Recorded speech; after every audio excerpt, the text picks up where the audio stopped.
All right, good morning, Doug. We are back with questions from members of the file. If you'd like to find out more about file, the link in the description below, you can follow that. You can go to crisisinvesting.com or file.co.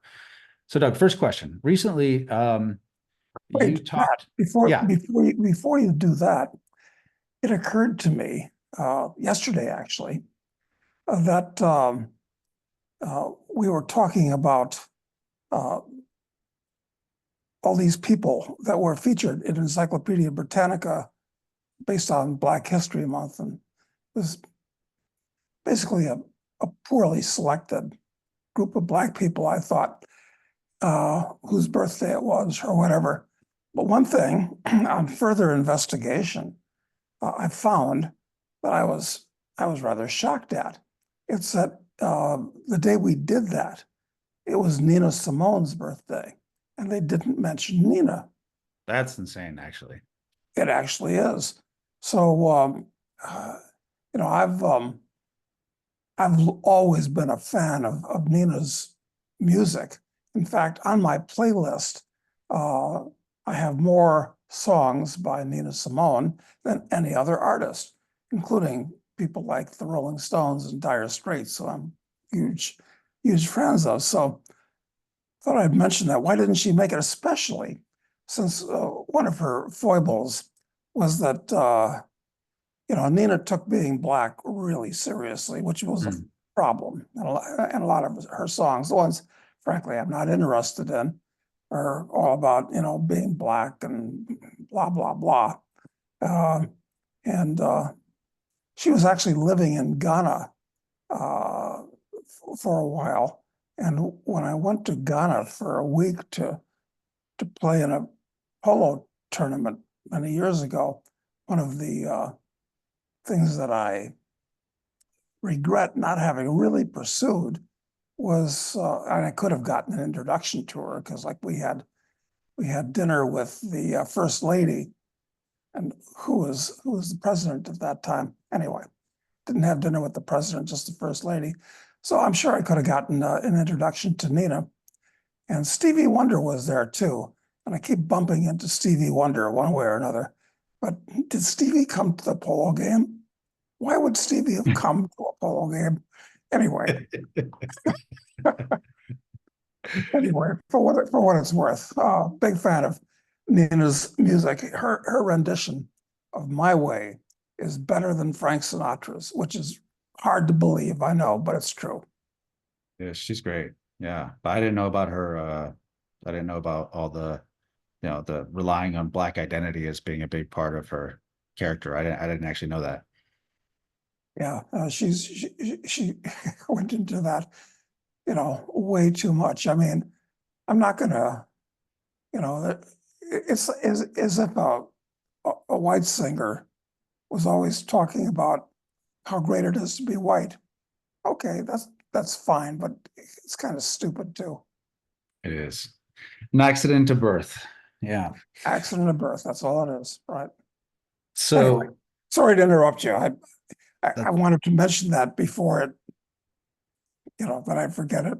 eh, It'd be too far in the distant past, even be worthwhile mentioning. that is surprising, though. All right, well, speaking of Africa, well, the first question relates to your time in Rhodesia, because you mentioned that in the last episode, talking about that you traveled over Rhodesia and you published The International Man there. So, and he says, obviously, that book had a big influence on the Rhodesian diaspora. And he says, do you have any interesting stories you'd be willing to share about your time there or other people you met or what you saw or learned while in Rhodesia? Yeah, it's obviously that was a long time ago now, but it was most worthwhile doing uh, because it was. Where do you start? There are all kinds of instances and anecdotes that only come up when you're in a where you're in a war zone like that, where you know for sure which side is going to win, and you're necessarily identified with the wrong side. I mean, there are all kinds of things like flying in Rhodesia, when the plane would come into Salisbury at night, you'd have to put the window shades down because they were afraid of rockets. But more interesting, when I flew internally, and I don't know where I was going within the country, the plane, how many miles? Well, a good distance, 20 miles or so from its destination would this is an airliner, prop driven, would get down quite low. Why would it get down quite low? Because it would be hard for them to seek it out with some type of anti-aircraft missile, because it would come and go very quickly, as opposed to, being a normal landing height. So that was exciting. And when I visited the Zimbabwe ruins, which occur on a lot of their currency, I don't know if they still do on their new currency. I don't even know if they have a new currency at this point. I'm not sure. But they're really kind of embarrassing. They're just a bunch of rocks, and not even big rocks. I mean, the rocks that you and I could figure out how to put on top of one another. I mean, this is not like the pyramids or Machu Picchu or something like that.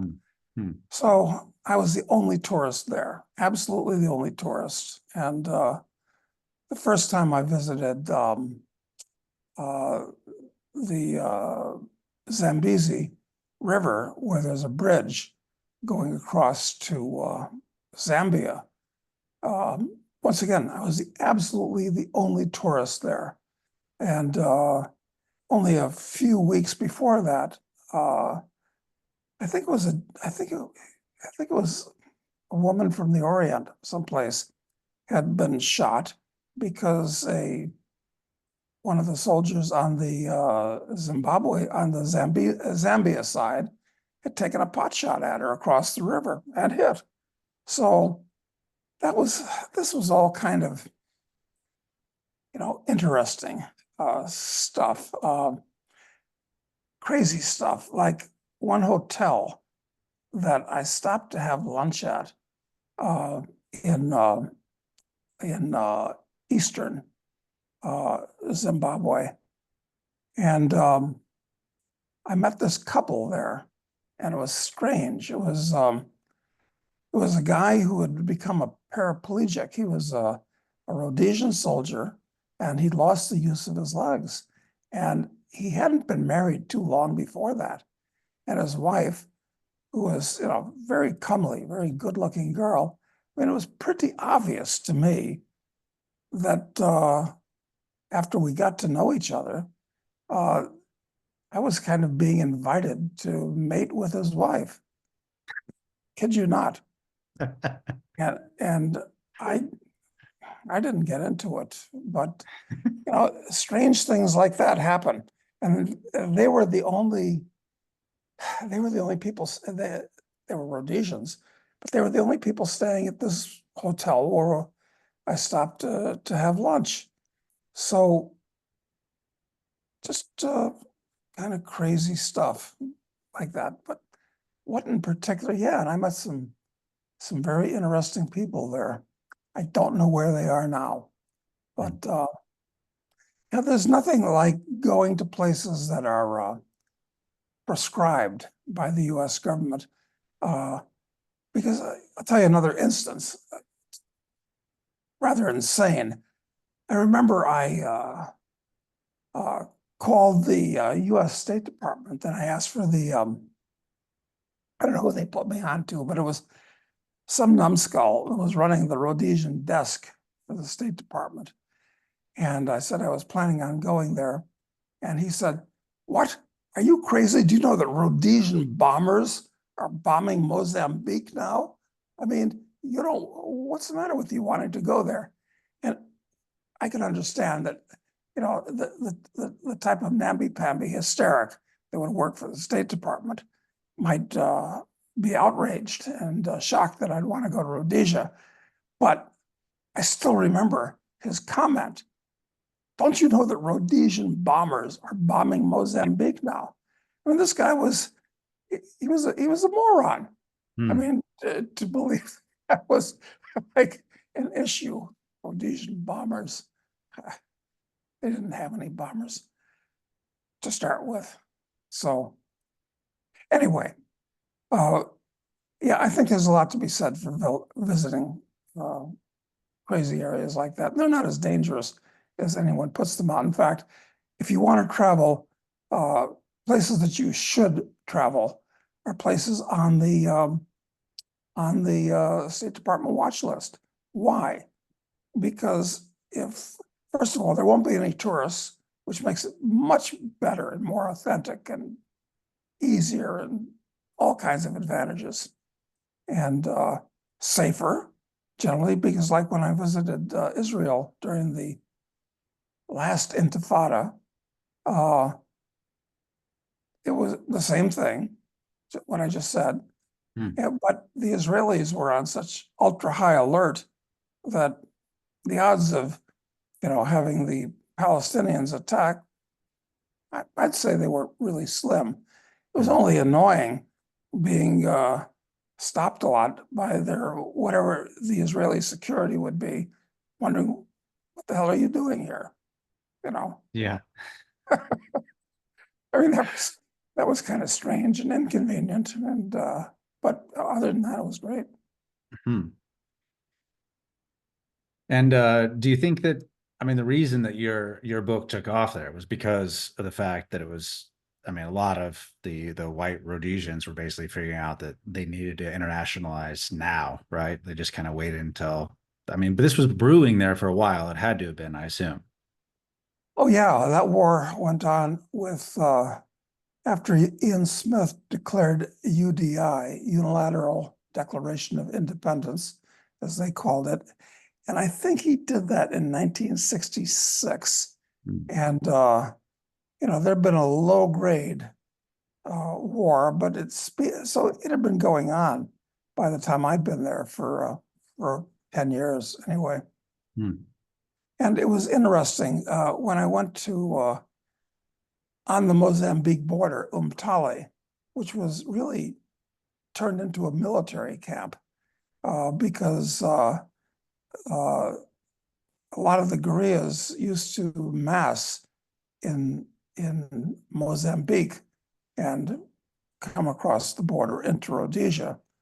And it was very interesting what the Rhodesian army did. They didn't have tanks or armored cars, but they put together Mad Max. I mean, it was fascinating.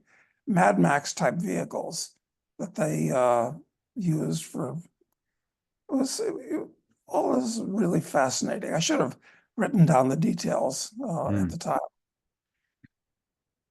When your book was, when you were there, it was basically clearly time. I mean, everyone was starting to realize that they needed to make the chicken run, as you call it. And why did they wait so long? I guess was my question. You know what? When your whole life has been in one place and you have a farm there and a business there and friends there, uh, you don't want to pull up roots. Hmm. It's really inconvenient. And in the case of Rhodesians, as it is with South Africans today, there were very strict foreign exchange controls. So if you left the country, you wouldn't be able to get very much out with you. Hmm. I mean, very little. Maybe you could buy, if you knew that type of thing, you could buy diamonds or get dollars, because if your relatives from someplace visited you, you would pay their expenses in Rhodesian dollars and they would reimburse you offshore in hard currency. But that's why people were slow to move. And Hmm. it's why South African farmers, who are really still under attack today, are slow to move. You don't want to leave everything that you've had for your whole life. I can understand that. And to go where?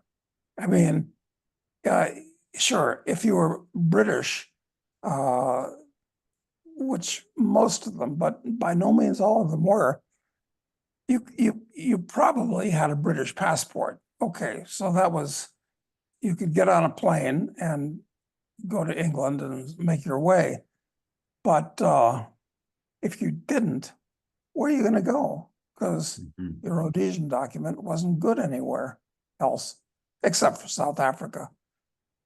So it's really tough being in a group that's losing a war. Hmm.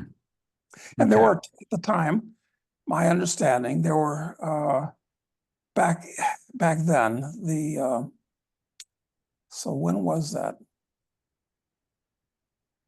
This must have been about the late 70s. There were about 250,000 people of European extraction there. And there were roughly 3.5 million native Africans there. And now the numbers, and I'm uncertain about the European extraction part, but it's not many, like 5,000 maybe. I kind of doubt that.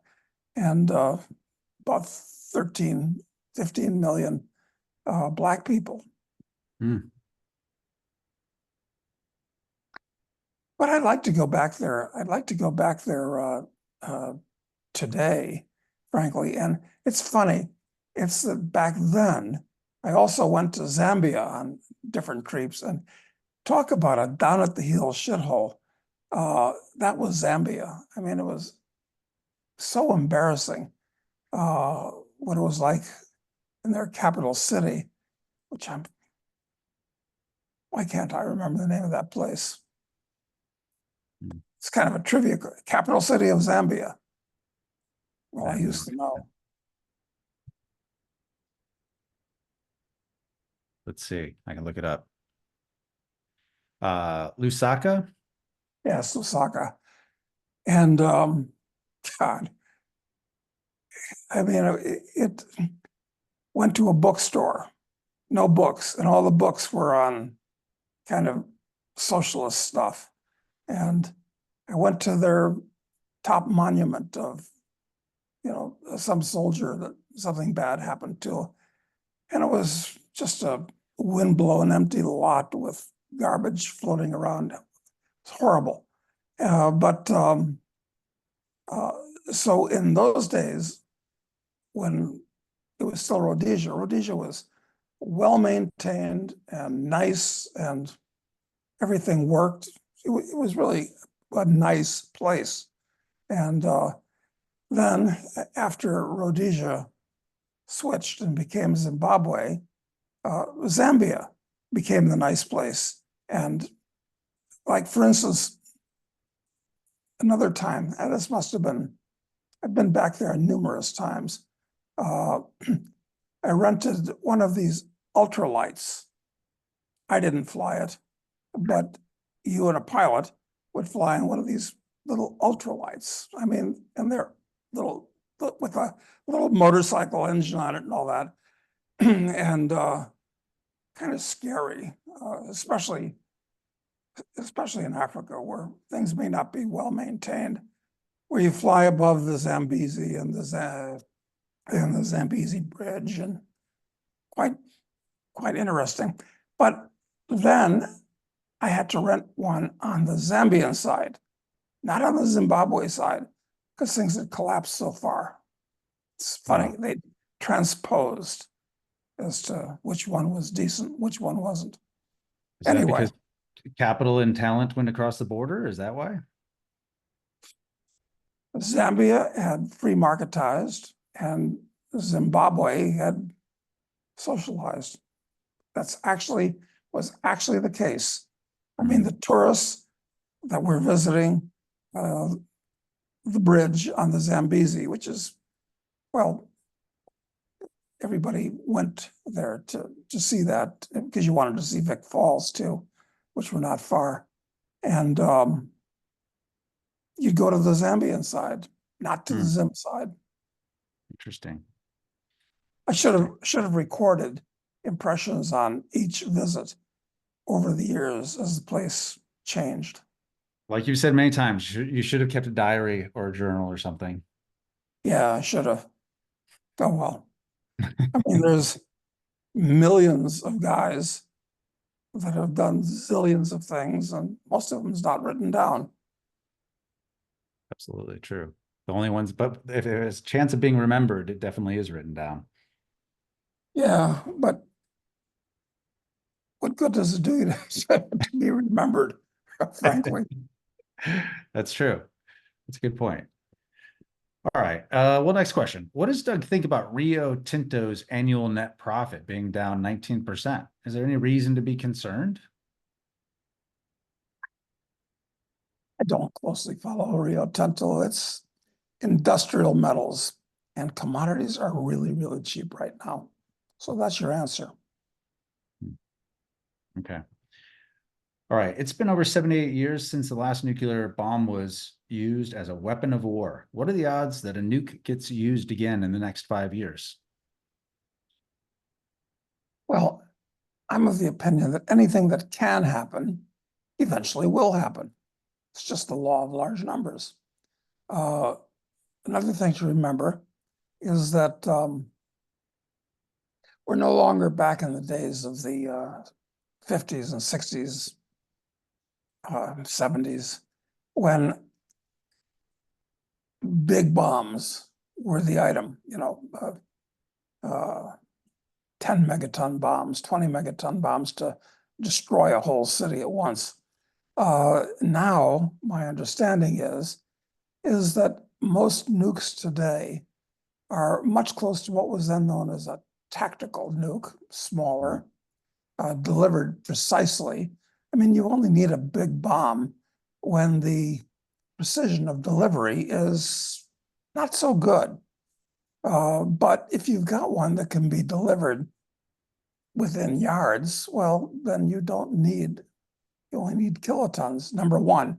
Number two, my understanding is that the manufacture of the bombs has become much more precise, so that there's a lot less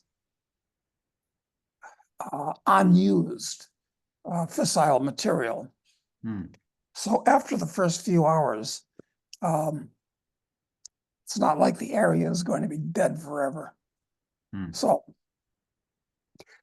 anyway, those are two reasons, incidentally, why nuclear war is more likely.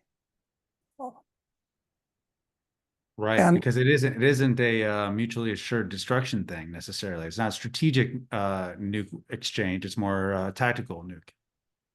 yeah, basically that's right. And also the people running these governments are just as insane as they always were. And you'll remember during the Korean War, Douglas MacArthur was promoting the use of nuclear weapons on the Chinese when they came across the border to aid the North Koreans. So there's plenty of people like that in the government. It draws them like flies to. Shit. Yeah, exactly. All right. With the current immigration surges, do you think that the US passport is actually now the easiest in the world to get?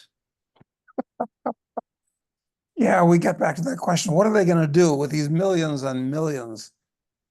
That's a lot, millions and millions of people that have wandered across the border. I guess they'll have to become US citizens. But my question is, why do you want one? I mean, I don't want my US passport. It's a liability. I mean, it means that I'm owned by the most powerful state in the world. It means that I have to file a tax return every year, even if I never come back, if I want to observe the law. So, yeah, probably. Okay. How would Doug use gold coins, and how would he recommend transporting them to other countries? Depends on the amounts.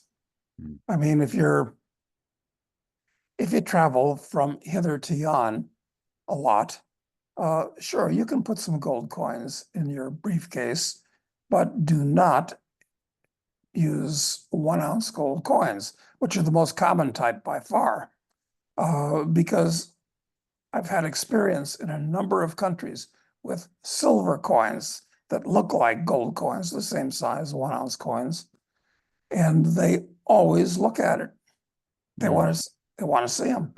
However, if you use like British sovereigns or quarter ounce gold coins, um, they look like small change and don't pay any attention to that. So if you're going to be carrying gold coins, use them and mix them up with nickels, dimes, and quarters like a tourist who's just got miscellaneous change. Although less and less, you don't even see change anymore. It's, it's been inflated out of existence. So that's a trick of the trade, which is losing currency. Mm. Currency, time value is what I meant by that. And in larger amounts, just to use like a break service or something like that. Well, yes, and you can declare it. The problem is if you're bringing gold to Uruguay or silver to Uruguay, it has to be declared. And I think Uruguay, one of the unfortunate things about Uruguay is I think they actually have some type of a duty on gold and silver brought into the country. I have to Hmm. check that. I think that used to be the case. I don't think it is now. Somebody who declared a fair amount, brought it from the U.S., declared it on the way out of the U.S. He brought it in his hand luggage, but he had to declare. He declared it on the way out of the U.S. and declared it on arrival, and he said he didn't. He said there were no duties on it. So I think that might have been the case, but is no longer the case. Yeah, these laws change, so you have to stay current. Otherwise, they'll make your life miserable. Definitely, definitely. Okay, let's see. Uh, how difficult do you think it is for a 66-year-old guy from the States to function in Uruguay without a fluency in Spanish? He says, yes, I'm taking lessons now, but he's planning a move here in 6 months. Depends on what you're going to do. And it depends on where you're going to go. I mean, look, Punta del Este is a very international city. It's what passes for what used to be called the jet set in Uruguay. So you'll find lots of English speakers and I don't know, there must be groups that form up on the internet for Uruguay to meet other people. Yeah, there's a lot. There's always expat communities in different places. I think I've met some people who are here who have been here for over a decade and their Spanish is still no better than mine is. So, but it's weird to not learn the language and try to communicate with people beyond expats. It's strange. Yeah. And fortunately, Spanish is probably the easiest language for English speakers to learn. Mm. So probably. Okay. Best thing is come spend some time here before and just see. That's how you'd know, right? You'd know if you'd be able to get around or not. Yeah, exactly right. Rent a place, stay in hotels in different parts of the country, wander around. Yeah, that's the way to do it. Okay. I don't think you'll have a problem. But once you get out of Punta Montevideo, the countryside people basically don't speak English. No. And their Spanish is harder to understand as well. That's true. It's not like the Spanish that the locator on your Berlitz courses. No. No, it's not. It's different. It can seem like, and my Spanish is bad, so I can't say, yeah, but it's almost like talking, with somebody from the deep South, some guy who lives in Mississippi in the countryside or something, is the accent can be rough. Yeah, exactly. I mean, the first time that I went abroad, left the US, and I went to England first, and I was in a bar and talking to a couple of guys, Brits, and they talked to each other, and they were Scotsmen. I didn't know what in hell they were talking about. Exactly. I didn't understand them. Yep, exactly. Exactly. Okay. Someone asked if you've ever spent time in New Hampshire. Been there.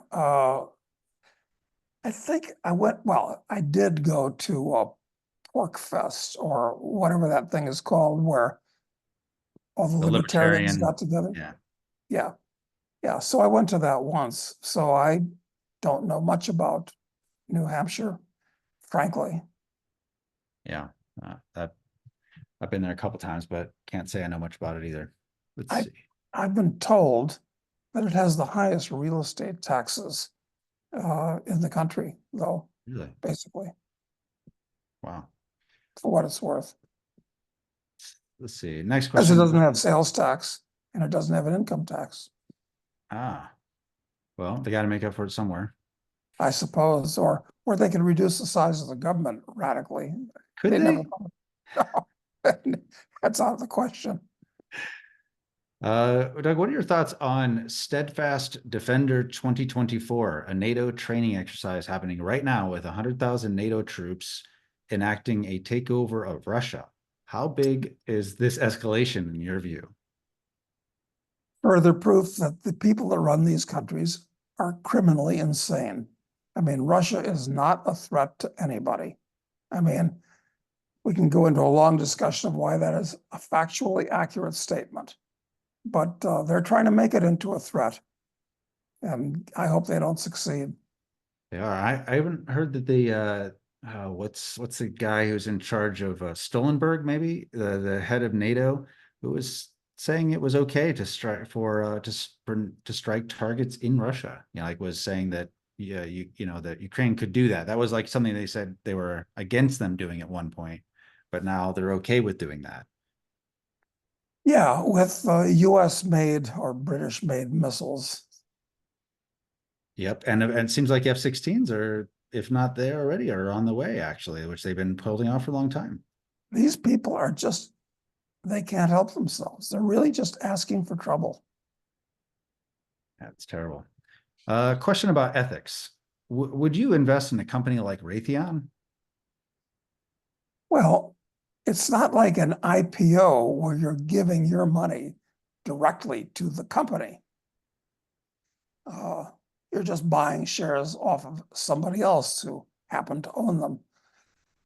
So, but on the other hand, do you want to be a part owner of a, you know, company that makes, look, I mean, yeah, I think it's fine. You know what the prime rule is? Look out for number one. Hmm. And if you can buy the shares of a defense company that are a super double bargain and you're going to make money on it, buy them. Hmm. But I don't think that's the case right now. Everybody loves so-called defense companies.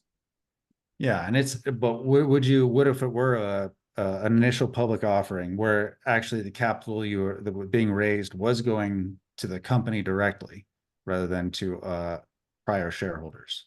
Would that change it for you? As an ethical matter. Hmm. Yeah. Is that actually doing a variation of what Lenin said? They'll sell us the rope that we use to hang them, kind of. Um, hmm. I don't know. What do you think? Yeah, yeah, I've stayed away from defense contractors. It's always been something that made me not want to do it. I don't even have a good definition of why, but it's just something I'm like, yeah, it's just I've just avoided it. Even when it's been good, even when they've been like a fairly priced or cheap. I don't know.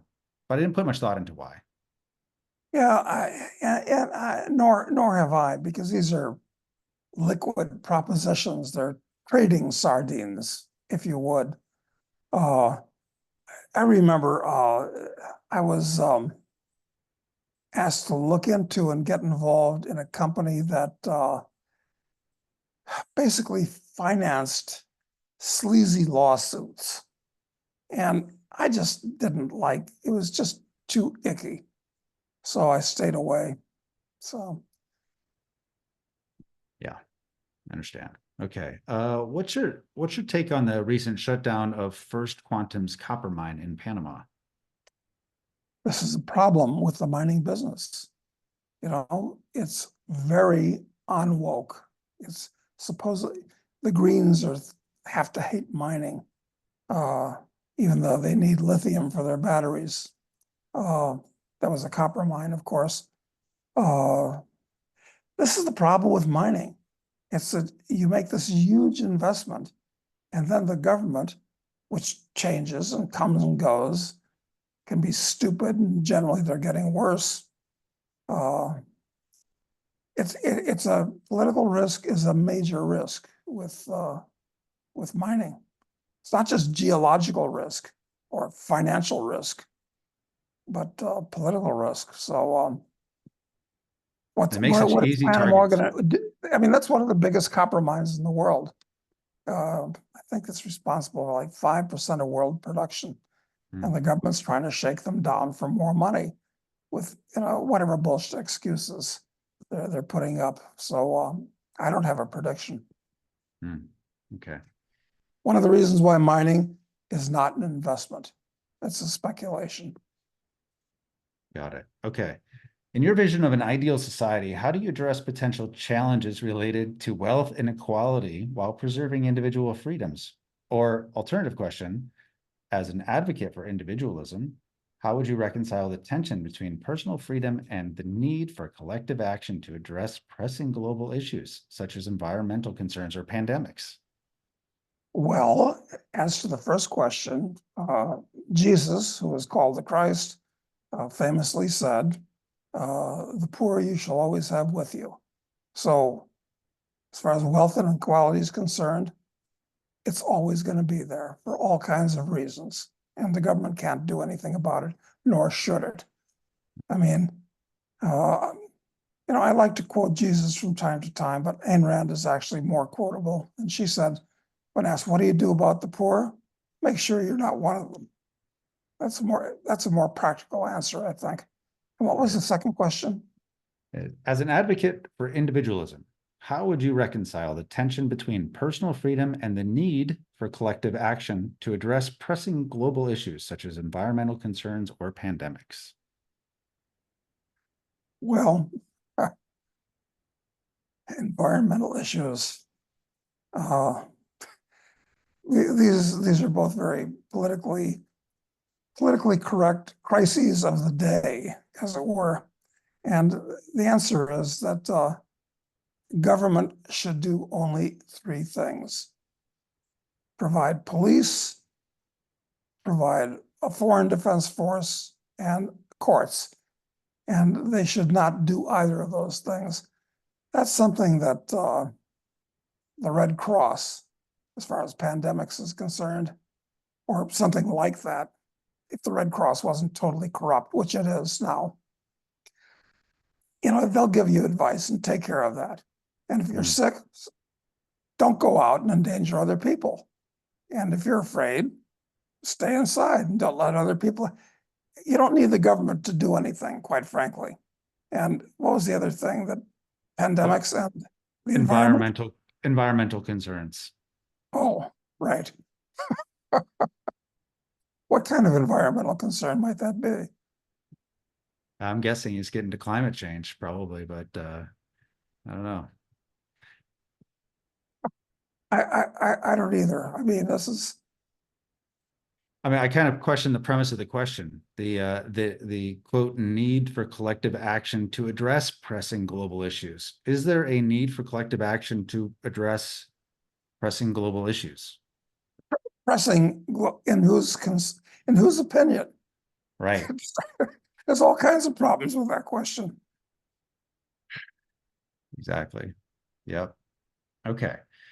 Next question. Doug previously mentioned that movie making or film production is largely a losing investment and more of a hobby unless you tighten your budget and get extra creative. However, does Doug believe that film production can be an indirect moneymaker as a means to shine the light on truth, freedom as it once was, and generate discussion? A way to use reductio ad absurdum since mainstream sources are completely captured. Look, I'm a big fan of movies, but I think it's hard to make money in them. is what I've always heard. And on the other hand, if you really are good at something and you want to do it, it'll happen. Like uh, really good comics, well, for instance, like George Carlin or Dave Chappelle. I mean, did they get into it for the money, or did they get into it because they enjoyed it and the money came later? Yeah, I think it's true of all artists. People, it really is. They're driven by the desire to create something for their own reasons. Yeah. So I guess the answer to the question is, if you're really good at it and you want to do it, then do it and forget about the money, because the money comes and goes anyway. Okay. What is Doug's scientific logic-based rebuttal against climate change alarmists? Can such a rebuttal even be limited to a brief conversation? It says, I listened to Stephen Koonin, he's a theoretical physicist and Obama Undersecretary of Energy, on these matters. Are there other experts you might recommend? I'm not familiar with Koonin, and there are quite a few, quite frankly. Um, and, I've written articles. I don't know if we've done anything on climate change here or not. Just mentioned it in passing a couple of times. Well, let's pursue it at a different time. I Okay. mean, but frankly, I think it's a hoax. And it's a question of explaining briefly and simply why it's a hoax. And Yeah. I could do that, but I could do it now. My voice is getting hoarse though. Yeah, no, we can do it another day. The one thing I will say, I've heard you, you told me about a dinner where people were having discussing it, and maybe I'm missing the facts on this, but somebody asked the people who are strong advocates of this man-made climate change and talked about all the problems with carbon dioxide. They asked them how much of the atmosphere they thought was carbon dioxide. Oh And yeah. it turns out they have this wild ideas of how much of the atmosphere is even is carbon dioxide. So showing that they don't have that one fact straight at all, like not even in orders of magnitude correct. It kind of throws into doubt, I think, their whole argument, if you can spin that around with that one question, right? Yeah, uh, most of these people are subject to a mass hysteria. Actually, it's one of the great mass hysterias of all of human history. It really is, where everybody believes something. They don't know anything about it, but since everybody else believes it, everybody must be right, including some authorities, so-called, out there. And I'm trying to remember, this is a fact that's never brought up, but I think it's kind of well known that plants live on carbon dioxide. That's what the atmosphere does for plants. It's not oxygen, which we breathe. The atmosphere is approximately 20% oxygen and 80% nitrogen. And actually, the next major element, I believe it's argon, which is about 0.5%. Nobody ever talks about argon, the deadly argon risk. And plants, which live and breathe for carbon dioxide, and they consume carbon dioxide and they exhume oxygen. I think for most plants, we're talking about 125 parts per million in the atmosphere. And most plants would die if they didn't have at least that percentage. Hmm. And right now, it's about 390. And in the past, it's been much, much higher. It's been, my God, I mean, this is going into geologic history where they have indirect findings. So we're around 390. The minimum to keep plants alive is around 125. And in the past, we've had thousands of parts per million in the past, way before, way, Way way before before. gasoline engines. Yeah, way, way, way before. So, anyway, the amount of carbon dioxide that's emitted by things like volcanoes is gigantic in proportion to the amount emitted by cars or planes or, well, of course, that's the other thing. Cows. Cows are our new enemy because they emit methane. I mean, these people are absolutely crazy. They really are. Maybe we should wipe out all the wildlife in Africa, which run in gigantic herds too. I mean, why just cows in North America or Europe? I don't know. Hmm. Okay. We're Well, dealing with pathological psychologies at this point. I agree. Yeah, it's way beyond any rational basis. So, well, let's just a couple more questions. This is starting to go.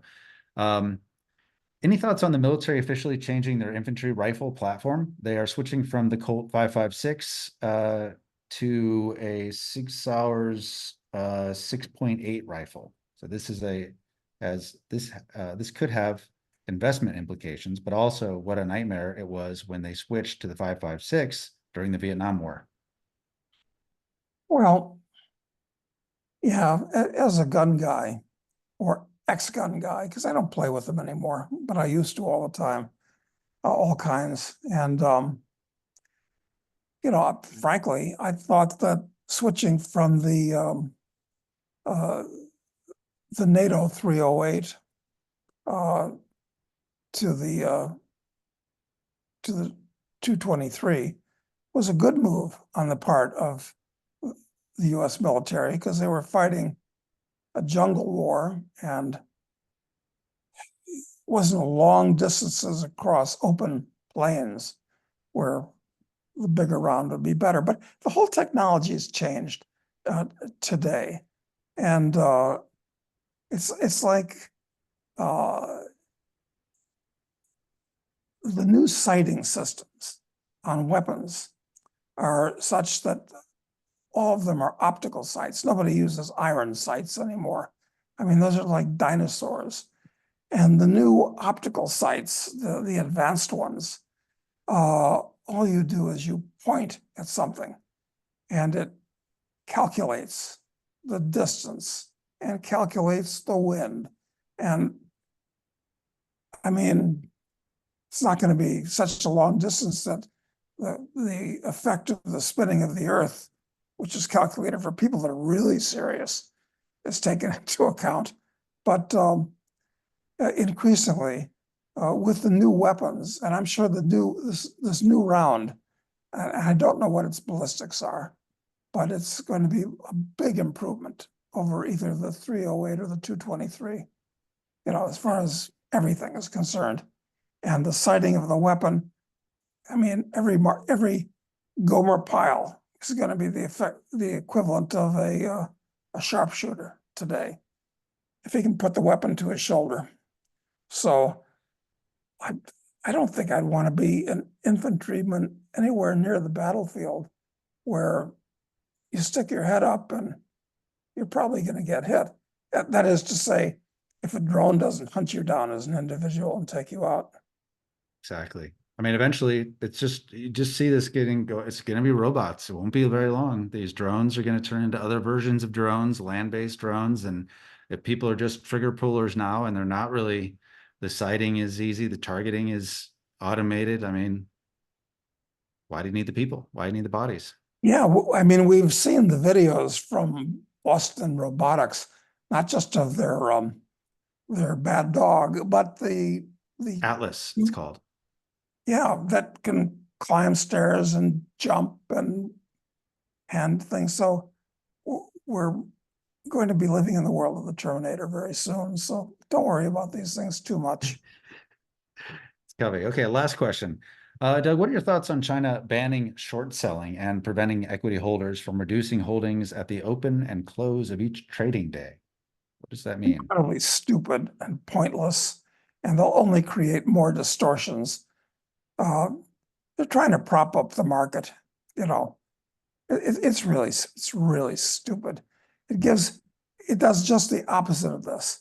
the more they regulate and jump into the market, the more people either try to take advantage of it or decide they don't want to be in the market at all, where it's being manipulated by people that are unpredictable. And there's nothing wrong with short selling, which they're trying to ban, because that'll drive down prices if you short sell it, yes. But if you short something, you have to cover it eventually. And it means that when the bottom hits, the only people that are buying are short sellers that are covering their shorts to capture the price. So the whole thing is stupid and shows a lack of market sense or economic sense, either one. Anyway, don't worry about it. Just recognize that it's there and see if you can figure the best way to take advantage of it to your personal profit, because they're creating an additional distortion in the market. Okay. All right, good. Well, I think we'll wrap it up there for today, Doug. Thank you very much. We'll be back next week. With any luck, yes. All right, thanks.